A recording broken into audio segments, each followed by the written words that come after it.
Mari kita berdoa. Bapa di surga, kami akan membuka lembaran firman Tuhan. Kami akan mempelajari segala maksud dan kebenaran firman-Mu pada saat ini. Kiranya Roh Kudus Tuhan saja boleh menerangkan lebih lengkap, lebih baik lagi bagi kami masing-masing. Pakailah hamba-Mu Tuhan saat ini, layakkan hamba-Mu menjadi perpanjangan suara Tuhan pada sabat ini. Terima kasih Tuhan.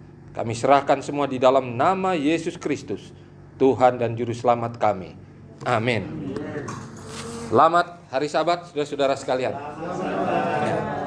Sabat yang sangat menggembirakan bagi kita, oleh karena kita masih diberikan kesempatan untuk bisa berbakti, beribadah kembali pada Sabat hari ini. Terima kasih tadi lagu pujian yang telah kita nyanyikan bersama lewat Om James.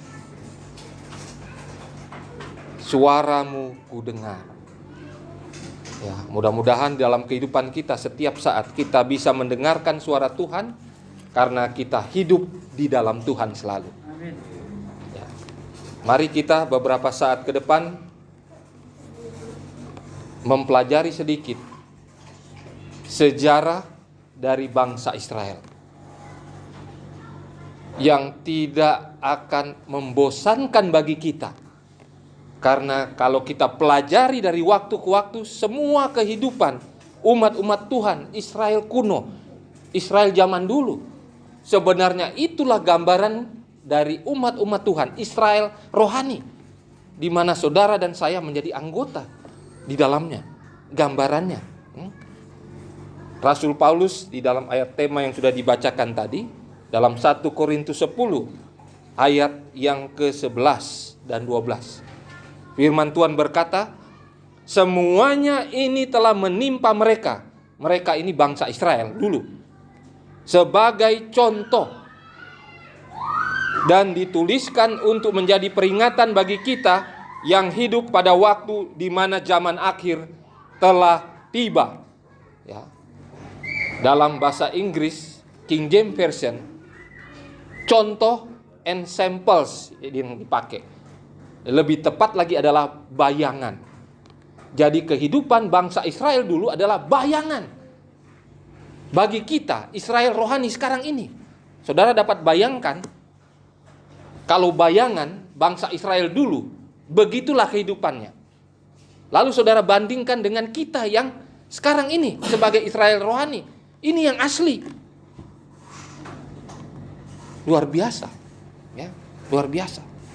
Saya coba bacakan apa yang Rasul Paulus sudah tuliskan dalam 1 Korintus 10 ayat tadi ayat 6 sampai 11. Tapi saya baca dari konteks firman Tuhan saat ini dari ayat yang pertama, ya. 1 Korintus 10 ayat yang pertama sampai yang ke-10. Saya bacakan, kita simak baik-baik ya. Rasul Paulus katakan, aku mau supaya kamu mengetahui saudara-saudara, bahwa nenek moyang kita, ini bangsa Israel ya, nenek moyang kita semua berada di bawah perlindungan awan, dan bahwa mereka semua telah melintasi laut untuk menjadi pengikut Musa. Mereka semua telah dibaptis dalam awan dan dalam laut. Sudah perhatikan, untuk menjadi pengikut Musa mereka sudah dibaptiskan dalam awan dan dalam laut. Artinya mereka semua sudah disatukan melalui pimpinan Tuhan. Mereka semua sudah dilayakkan karena Tuhan memimpin mereka melalui awan dan di dalam laut. Di dalam laut ketika mereka apa? Menyeberangi Laut Merah. Itu tuntunan Tuhan. Jadi mereka disatukan oleh karena pimpinan Tuhan. Lanjut. Mereka semua makan makanan rohani yang sama. Apalagi kalau bukan apa? Firman Tuhan. Semua kebenaran firman Tuhan mereka terima langsung dari Musa, dari Harun. Di mana semuanya dari Bapa, dari Tuhan sendiri, dari Kristus sendiri. Kita tahu Tuhan di sana adalah Kristus sendiri, ya.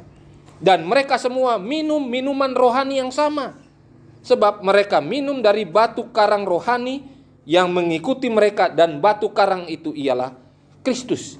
Jadi mereka itu disatukan di dalam Kristus, di dalam segala kehidupan mereka. Makan, minum dalam perjalanan mereka, Tuhan yang tuntun, Kristus yang tuntun melalui malaikatnya tentunya. Tetapi dikatakan, ya, sungguh pun demikian, Allah tidak berkenan kepada bagian terbesar dari mereka, bukan bagian kecil. Bagian terbesar dari mereka Allah tidak berkenan. Padahal mereka sama-sama mendapatkan firman Tuhan, minum dari apa? Minuman yang sama, perjalanan mereka sama, dituntun oleh Tuhan lewat Laut Merah, semua dituntun Tuhan. Tetapi dikatakan ayat 5, 1 Korintus 10 ayat 5, tetapi sungguh pun demikian, Allah tidak berkenan kepada bagian yang terbesar dari mereka. Karena apa? Karena mereka sudah ditewaskan di padang gurun karena satu kejahatan yang mereka lakukan. Bagian terbesar. Saya pribadi kalau bayangkan ini, ya, bayangkan ini. Bagian terbesar paling kurang apa? 50% plus 1. Itu bagian terbesar. 50% plus 1. Tetapi kalau kita lihat kutipan Roh Nubuat mengatakan apa? Tidak satu dari 20 anggota-anggota gereja yang sudah tercatat, karena kita membandingkan Israel jasmani dengan Israel rohani. Yang lalu itu baru bayangan, yang asli kita. Yang dibilang terbesar itu apa? 1 dari 20 yang syukur selamat.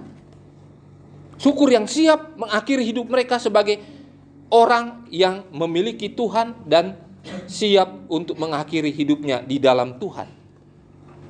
Syukur 1 dari 20 yang terdaftar dalam buku gereja. Nah, ini nubuatan. Kemudian ayat berikut, ya, ayat 6. Semuanya ini telah terjadi sebagai contoh bagi kita untuk memperingatkan kita supaya jangan kita menginginkan hal-hal yang jahat seperti yang telah mereka perbuat. Orang-orang Israel dulu, apa yang mereka perbuat itu yang menyebabkan mereka binasa. Bahkan murka Tuhan hadir di dalam kehidupan mereka. Dan dikatakan tadi, yang terbanyaklah yang dibinasakan oleh Tuhan, ditewaskan oleh Tuhan. Ini sangat mengerikan, tetapi itulah zaman teokrasi di mana Tuhan sendiri yang memimpin, Tuhan sendiri menjadi raja mereka, Tuhan sendiri yang menuntun mereka di dalam segala hal. Sehingga pelanggaran-pelanggaran yang dilakukan mengakibatkan kebinasaan bagi mereka, ya. Lalu kalau kita pelajari terus, kita baca terus dalam 1 Korintus 10, ya, kita lihat di dalam ayat yang ke-7, dan supaya jangan kita menjadi penyembah-penyembah berhala sama seperti beberapa orang dari mereka. Seperti ada tertulis, apa itu penyembah-penyembah berhala? Maka duduklah bangsa itu untuk makan dan minum, kemudian bangunlah mereka dan bersukaria. Makan dan minum berhala mereka.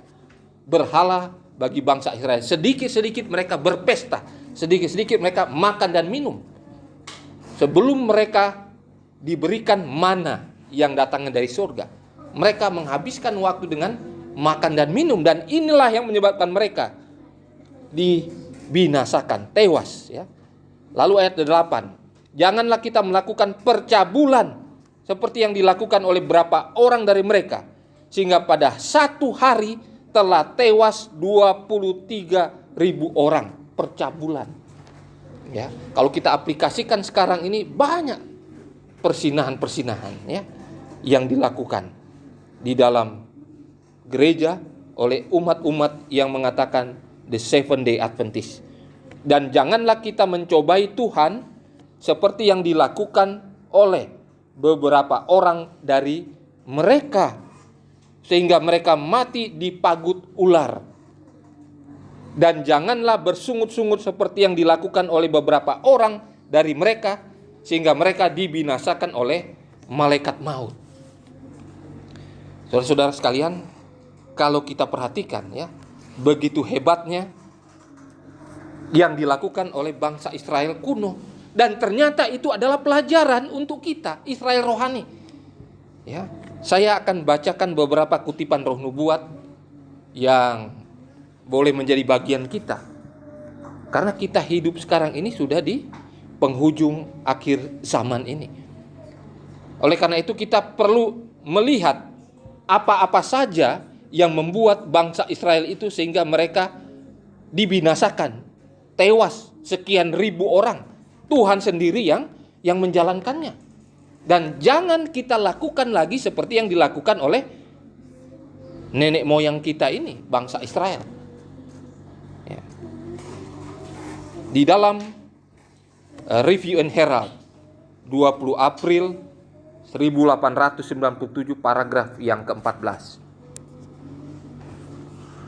Dikatakan Allah yang tidak dapat berubah seharusnya dengan jelas dilihat kesamaan perbuatannya yang lalu kepada umatnya dan waktu sekarang harus dipelajari sebagai rencana dan kehendaknya. Jadi Tuhan katakan melalui tulisan inspirasi ini, katakan pelajari kehidupan bangsa Israel dulu. Perjalanan dari Mesir menuju Kanaan, pelajari semuanya. Karena itu adalah perjalanan saudara dan saya sebagai Israel rohani. Jadi dikatakan semua itu adalah rencana dan kehendaknya untuk mengikuti apa? Pola perjalanan Israel jasmani. Lalu dikatakan lebih lanjut dalam tulisan ini. Di bawah inspirasi roh Allah, Salomo telah menuliskan yang sekarang ada dulu sudah ada, dan yang akan ada sudah lama ada, dan Allah memerlukan yang sudah lalu. Jadi di bawah matahari ini tidak pernah ada sesuatu yang baru. Sebenarnya semua pengulangan. Dalam hal ini kita berbicara bagaimana kehidupan Israel dulu adalah apa? Gambaran kita Israel rohani sekarang ini. Dikatakan dalam tulisan ini lebih lanjut. Di dalam kemurahan Tuhan, Tuhan mengulang perbuatannya yang lalu. Dia sudah memberikan kepada kita catatan perbuatannya di waktu yang lalu. Hal ini perlu dipelajari dengan cermat, karena sejarah itu sendiri akan terulang. Jadi sebenarnya kita diberikan suatu berkat khusus sebagai umat Tuhan sekarang ya. Berkat rohani. Karena apa? Perjalanan bangsa Israel dulu itu perjalanan saudara dan saya, the Seventh-day Adventist. Dalam tulisan roh nubuat yang lain ya. Saya akan bacakan dalam Spirit of Prophecy jilid 4 halaman 291. Dikatakan sangat jelas di sini. Sejarah Israel kuno adalah pengalaman yang akan terjadi pada badan Advent, the Seventh-day Adventist. Allah menuntun umatnya dalam pergerakan Advent sebagaimana dia menuntun anak-anak Israel dari tanah Mesir. Lalu dilanjutkan, di dalam masa kekecewaan besar, iman mereka telah diuji, cawan lebur bagi mereka, sebagaimana yang terjadi kepada orang Ibrani di Laut Merah. Jadi sangat jelas, bukan dibilang Israel rohani. Kalau Israel rohani orang bisa saja, semua yang mengaku Kristen, percaya Alkitab, Injil, itu Israel rohani. Tapi dalam tulisan inspirasi sangat jelas, dia mengerucut kepada apa? The Seventh-day Adventist. Itu dikatakan demikian. Saudara-saudara sekalian, sejarah terulang kembali. Bagaimana pengalaman bangsa Israel dulu, itu pengalaman kita. Jadi kalau saudara mau lihat apa-apa yang akan terjadi dalam tubuh gereja kita, lihat sana. Pengalaman bangsa Israel dulu, apa yang terjadi? Semua kemurtadan, penyembahan berhala, percabulan, persinahan. Bagaimana mereka bersungut-sungut, semua pengalaman itu Rasul Paulus juga katakan dalam 1 Korintus 10, itu akan terjadi kepada kita juga. Ya, walaupun ini nubuatan artinya apa? Kalau memenuhi persyaratan, maka itu akan digenapi. Nubuatan yang berhubungan dengan hidup dan mati seseorang itu bersyarat. Nubuatan apapun yang berhubungan dengan kutuk dan berkat yang akan diberikan kepada manusia bersyarat. Kalau semua umat Tuhan, Israel rohani, the Seventh Day Adventist, hidup benar di hadapan Tuhan, maka kutuk yang terjadi kepada bangsa Mesir, bangsa Israel dulu, tidak akan terjadi sama kita. Tetapi kalau kita begitu-begitu saja dalam Wahyu pasal 3, Laodikia, suam-suam kuku, terus-terus begitu, merasa melihat padahal buta, merasa benar padahal banyak tidak benar, merasa kaya miskin padahal, merasa memakai baju yang bagus-bagus, mewah-mewah padahal apa? Telanjang. Itu Laodikia, itu saudara dan saya, the Seventh Day Adventist. Ya. Kalau kita masih suam-suam kuku seperti ini, maka kita bukan cuma sama dengan bangsa Israel dulu, lebih hebat lagi dari mereka dalam kejahatan. Karena dalam kutipan Roh Nubuat mengatakan, kalau kita masih suam-suam kuku terus-menerus, maka murka Allah itu akan selalu dan lebih hebat lagi terjadi dalam kehidupan kita. Dan kita tidak akan dianggap sebagai anak-anak Tuhan. Semakin hari semakin hebat kita punya apa? Kedurhakaan kepada Tuhan karena suam-suam kuku ini. Maka Tuhan akan benar-benar memuntahkan kita dari mulutnya. Oh, kalau suam-suam nggak enak. Minum suam-suam lebih baik panas atau dingin sekali. Ya, kalau suam-suam ini nggak enak, mual kita pasti ya. Jadi Tuhan juga akan mual, ya, dan Dia akan memuntahkan yang suam-suam kuku ini. Di dalam tulisan Roh Nubuat letter 259 1903 dikatakan instruksi-instruksi yang diberikan kepada Musa bagi Israel kuno dengan tajam dan keras adalah untuk dipelajari dan dituruti oleh umat Allah sekarang. Saudara-saudara, terus terang yang saya perhatikan, bahkan saya frontal juga ya, saya berdebat, bukan cuma diskusi, berdebat dengan saudara-saudara kita di dalam gereja, SDA, bahkan kepada para pendeta, hamba-hamba Tuhan, para tua-tua. Mereka mengatakan terlalu keras pelajaran-pelajaran yang diberikan. Saudara, sudah waktunya ini. Kalau tidak demikian, saudara akan seperti anak dara yang bodoh dan tertidur terus, bukan bijaksana. 10 anak dara ini adalah gambaran the Seventh Day Adventist sejak zaman Nyonya White dulu. Gambaran seperti itu. Apakah kita mau jadi anak dara yang pintar atau bodoh? Tergantung di dalam kehidupan kita. Apakah kita memiliki roh? Apakah kita memiliki karakter Yesus? Itulah yang membedakan anak gadis, anak dara yang adalah gambaran gereja Tuhan. Itu saudara dan saya berada sekarang. Kalau kita mau menjadi anak-anak dara, anak gadis yang pintar, yang bijaksana, pelajari firman Tuhan, ikuti, menurut, dan laksanakan dengan benar. Bukan ketakutan dengan pekabaran-pekabaran. Kita sekarang ini hidup dalam dunia di mana kita tertidur secara rohani. Sama, mau dia anak dara yang pintar, anak dara yang bodoh, sama kita. Lalang dan gandum sama-sama tertidur. Yang akan membedakan adalah ketika Roh Kudus dan tabiat Kristus itu ada di dalam kita. Saudara bayangkan, ketika mempelai itu terlambat datang pada zaman Nyonya White. Mempelai itu Yesus Kristus datang, itu terlambat. Itu dalam Alkitab. Dan tulisan Roh Nubuat katakan terlambat. Karena belum siap umat Tuhan yang dijemput itu. Terlambat. Tetapi ketika dikatakan mempelai datang pada tengah malam, songsonglah dia. Itu adalah apa? Ketika sandelo itu disahkan pada tengah malam, songsonglah dia. Maka kedua kelompok anak gadis yang bodoh dan yang bijaksana itu bangun, dua-dua bangun. Tetapi yang siap hanya yang memiliki minyak atau roh atau tabiat Kristus itu. Yang bodoh itu nggak ada minyak. Padahal pegang-pegang apa? Buli, pegang-pegang pelita, tapi nggak ada minyak. Bagaimana cahaya itu akan ada? Nggak ada.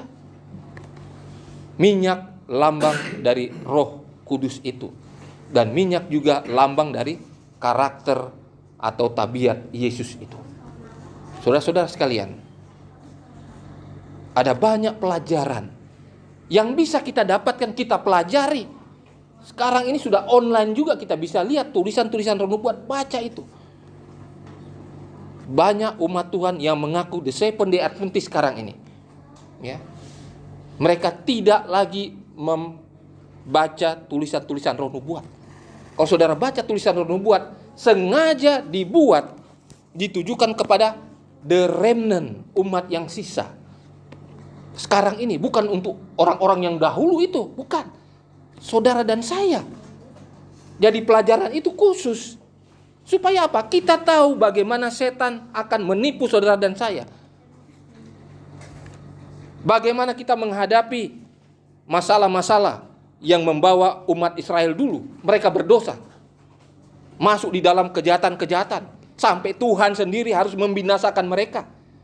Saudara baca tadi, puluhan ribu tewas dipagut ular karena persungutan dan lain sebagainya, ditewaskan seketika. Itu zaman dulu. Sekarang bagaimana caranya? Tuhan melakukan kepada saudara dan saya yang adalah aslinya, bukan bayangan lagi. Bayangan aja seperti itu, apalagi asli. Harusnya lebih hebat lagi dari yang lalu. Tetapi kita seharusnya membuat yang asli itu dalam hal yang positif. Jangan asli ini tetapi lebih hebat kejahatannya dari yang bayangan lalu. Dikatakan dalam tulisan inspirasi lagi, Testimonies jilid 5 halaman 160, paragraf yang kedua, jerat-jerat setan yang terbentang di hadapan kita adalah yang terjadi juga kepada anak-anak Israel pada saat memasuki tanah Kanaan. Kita sementara mengulangi sejarah umat itu. Adalah tugas kita sekarang untuk mempelajari dan meniru pola perjalanan umat Israel kuno agar masuk tanah Kanaan surgawi. Berapa yang masuk tanah Kanaan? 2, 3 orang. Dan yang umur 20 tahun ke bawah. Dalam satu generasi. Satu generasi dalam Alkitab 40 tahun. Nah, bangsa Israel yang meninggal, yang dibinasakan di dalam perjalanan dari Mesir ke Kanaan, mereka yang dibinasakan semua, yang umur 20 tahun ke atas itu sudah meninggal semua. Tinggal Musa dan Kaleb, Yosua, ya, dan ada satu imam. Mereka masuk, dan yang lain-lain banyak, tetapi yang umur 20 tahun ke bawah. Jadi mereka yang lahir dalam perjalanan itu, mereka yang masuk. Nah, dikatakan kita, saudara dan saya, The Seventh Day Adventist, sementara mengulangi sejarah umat itu. Jadi tugas kita sekarang katanya, pelajari dan tiru pola perjalanan umat Israel ini dalam hal yang baik, yang benar, bukan yang negatif, menuju Kanaan semawi, surgawi. Itu yang dikatakan. Jadi saudara, sebenarnya bagi kita sekarang itu sangat mudah. Karena sudah ada contoh, sudah ada metode yang dilakukan dalam perjalanan bangsa Israel kuno dari Mesir menuju Kanaan. Pelajari saja. Apa yang membuat mereka sampai mereka jatuh di dalam dosa? Mereka bergaul dengan orang-orang kafir, lalu mereka mengadakan penyembahan berhala, mereka bersungut-sungut. Pelajari semua di sana. Ya. Saya mau bacakan kutipan yang seringkali menjadi bagian kita, tetapi kita tidak sadari atau kita tidak lakukan. Dikatakan bangsa campuran di dalam Signs of the Times 12 Agustus 1880, paragraf yang kedua. Bangsa campuran, ini bangsa Israel dulu yang ada bangsa campuran, yang sudah kawin-mawin. Bangsa campuran yang berada di antara umat Israel asli yang menyebabkan bangsa itu merasa tidak puas dan tidak mau makan makanan mana. Mereka mau makanan sebagaimana di Mesir, yaitu daging dan ikan. Kita mau meniru? Mau ditiru kita kayak mereka sekarang? Enggak. Tetapi habis potluck, ini ada semua. Bukan habis potluck, sementara potluck. Walaupun sudah dianjurkan kalau bisa setiap Sabat makanan-makanan itu jangan ada yang punya mata. Tapi banyak yang punya mata muncul. Kapan kita bertarak? Kapan kita melakukan yang benar? Kita sementara mengulang apa yang dilakukan mereka semua. Apakah kita ini adalah bangsa campuran yang tidak mengenal Tuhan, yang diselipkan dalam gereja? Sehingga kita mengatakan apa? Taruh daging, taruh ikan lagi. Kapan kita bertobat untuk itu? Saya beritahukan ya, dalam tulisan Roh Nubuat yang lain ya. Ini sangat membuat kita bisa geleng-geleng kepala atau merasa sakit hati juga, karena selama ini yang kita lakukan ya. Tetapi itu harus menjadi bagian kita. Itu obat pahit tapi menyembuhkan. Jangan makan obat yang enak-enak padahal jadi racun. Di dalam Testimonies for the Church jilid 2 halaman 394 1870. Saudara-saudara perlu perhatikan. Di dalam perjalanan Israel dari Mesir ke Kanaan, masalah selera sampai pemberontakan merupakan hal yang perlu dipelajari. Masalah selera, pemberontakan bangsa Israel kuno, saudara perlu pelajari. Jangan cuma dengar-dengar saja. Pelajari sendiri. Supaya kita bertobat. Jangan suam-suam kuku terus. Suam-suam kuku tiap hari Tuhan muntahkan, mual Tuhan. Tidak pernah apa. Tuhan terima. Masalah selera sampai pemberontakan bangsa Israel kuno harus saudara pelajari. Kemudian ini berikut. Reformasi kesehatan sangat mempengaruhi keselamatan pengikut Kristus di dunia ini. Karena pengikut Kristus adalah apa? Garam dan terang dunia. Saudara mau jadi terang, mau jadi garam. Garam dunia. Kalau saudara tidak jalankan reformasi kesehatan, selera ini nggak jadi. Selama 100 lebih The Seventh Day Adventist atau gerakan Advent ini, berapa jiwa yang menerima kebenaran? Sekarang ini tercatat, hitunglah, ada 30 juta anggota gereja kita. Saudara bayangkan, dari sejak zaman Nyonya White sampai sekarang ini baru sekian puluh juta. Harusnya paling kurang kita itu 2 miliar sekarang. The Seventh Day Adventist. Mengapa tidak terjadi? Bagaimana kecurahan Roh Kudus itu tidak terjadi di dalam tubuh gereja kita? Karena dikatakan reformasi kesehatan tidak dijalankan. Bagaimana mau jadi terang, jadi garam, jadi terang dunia, jadi gerhana semua. Dalam tulisan Roh Nubuat yang lain, kita ini sudah sama dengan dunia, tidak bisa dibedakan mana dunia, mana umat Tuhan. Kalau saudara sudah keluar dari sini, saudara bisa bedakan mana umat Tuhan, mana yang bukan. Yang disayangkan domba-domba di luar kandang sana, mereka lebih rohani, lebih baik daripada kita kalau sudah ada di luar. Ini menunjukkan mengapa kita tidak memiliki kuasa besar lagi di dalam apa? Menjangkau jiwa-jiwa. Karena kita sendiri tidak mereform di dalam hal kesehatan khususnya. Karena kesehatan adalah ujung tombak bagi setiap umat Tuhan ketika menginjil, ketika menjangkau jiwa-jiwa. Ya. Di dalam Counsels on Diet and Food halaman 378 dikatakan, ribuan orang mati karena makan daging. Sebagaimana Israel kuno alami, demikian juga menjadi peringatan bagi kita sekarang agar tidak melakukan hal yang sama. Sejarah ketidakpercayaan dan pemberontakan Israel dicatat sebagai amaran agar kita tidak mengikuti teladan persungutan mereka kepada Allah. Persungutan dalam hal makanan. Mau makanan-makanan Mesir terus. Dikasih makanan surga mana? Mereka apa? Tolak. Sehingga Tuhan murka, Tuhan binasakan mereka. Padahal itu untuk kepentingan mereka, untuk keselamatan. Dan untuk apa? Menjadi berkat, menjadi terang bagi orang-orang yang ada di sekitar. Pada saat itu dan tentunya untuk kita sekarang ini. Saudara-saudara sekalian, banyak pelajaran yang kita ambil. Ya, banyak pelajaran yang kita ambil. Ketika Musa setelah mendapatkan 10 hukum Allah, 2 loh batu. Ya, dia turun dari Gunung Sinai, lalu dia dapatkan Harun dan juga bangsa-bangsa Israel sebagian besar. Sementara ribut, mereka melakukan ritual, upacara, penyembahan kepada apa? Katanya Tuhan mereka, anak lembu emas.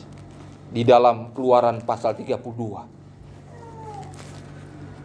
Saudara-saudara bayangkan, dalam kehidupan mereka sudah dituntun oleh Tuhan, mujizat-mujizat terjadi, masih seperti itu. Lalu yang ikut serta siapa? Nyonya White katakan, bangsa campuran inilah yang memaksa Harun, yang menyebabkan dibuatnya anak lembu emas yang sudah bergabung. Harun tidak ada kuasa untuk melakukannya. Tetapi dia sudah tahu sebenarnya kebenaran itu. Malahan dia menjadi apa? Pelopor. Lihatlah, ini Tuhan kamu yang menuntun kamu dari Mesir sampai sekarang. Mari kita berdoa menyembah Tuhan. Itu Harun. Siapa Harun? Pimpinan. Dan Harun apa? Harus berbohong. Ketika Musa melihat ribut-ribut situ, dia apa? Dia lemparkan 2 loh batu itu. Hancur. Dan Roh Nubuat katakan, maksud dihancurkannya dalam Signs of the Times 20 Mei. Maksud dihancurkannya 2 loh batu hukum Allah karena dosa besar bangsa Israel yang melanggar janji yang telah mereka buat dengan Allah. Lalu dikatakan melemparkan loh batu hukum Allah dan menghancurkannya adalah atas petunjuk dari Allah sendiri. Karena perjanjian bangsa Israel dengan Tuhan dilanggar, Allah menyuruh Musa, hancurkan 2 loh batu itu. Enggak guna, hancurkan atas petunjuk Allah sendiri. Walaupun pada akhirnya apa? Tuhan memanggil Musa untuk membuat 2 loh batu yang baru, dan Tuhan yang menuliskan dengan jari Tuhan sendiri, jari Kristus. Saudara-saudara sekalian, begitu hebatnya ini bangsa Israel ya. Ini umat pilihan. Kalau udah umat pilihan, udah jatah itu. Tuhan pakai terus. 9 berkat yang Tuhan berikan kepada umat pilihan. Pertanian, kepintaran, ya, teknologi, peperangan, ya, strategi perang. Semua 9 berkat ini menjadi milik dari umat pilihan. Walaupun sekarang umat pilihan secara bangsa Israel sudah tidak ada lagi, tetapi mereka kalau kita perhatikan masih memiliki cipratan sedikit dari berkat Tuhan yang diberikan. Pertaniannya hebat di sana, kepintarannya, metode peperangannya. Kalau saudara perhatikan di seluruh dunia, kalau latihan perang, latihan strategi peperangan, termasuk agen-agen rahasia, semua dilatih di Israel, termasuk dari Indonesia, dilatih di sana. Ya, jenderal-jenderal yang hebat-hebat itu dilatih di sana. Saudara perhatikan, walaupun mereka sekarang ini sudah tidak menjadi bangsa pilihan, tetapi berkat yang Tuhan berikan itu turun-temurun, nyata. Walaupun sekarang ini sebenarnya Israel yang ada di Israel sekarang ini bukan keturunan yang sebenarnya, ya, kalau kita perhatikan dalam sejarah, tidak. Tetapi itu pun masih ada apa? Cipratan berkat-berkat surga, paling kurang dalam hal kepintaran itu dikasih. Saudara dan saya Israel rohani, harusnya pintar. Makanya kita adalah kepala, tidak pernah diekor di seluruh dunia ini. Ya, kalau saudara jalan ke sana kemari, kalau saudara diskusi firman Tuhan dalam segala hal, saudara akan dihormati, orang akan salut. Karena apa? Memang seperti itulah Israel rohani dalam hal ini, saudara dan saya. Itu luar biasa. Tetapi oleh karena bandelnya, ya, oleh karena tidak menurutnya, ini menjadi suatu hal yang sangat mengkhawatirkan bagi kita. Bisa tidak kita menjadi Israel rohani, pengganti Israel jasmani itu yang benar? Jangan suam-suam kuku lagi.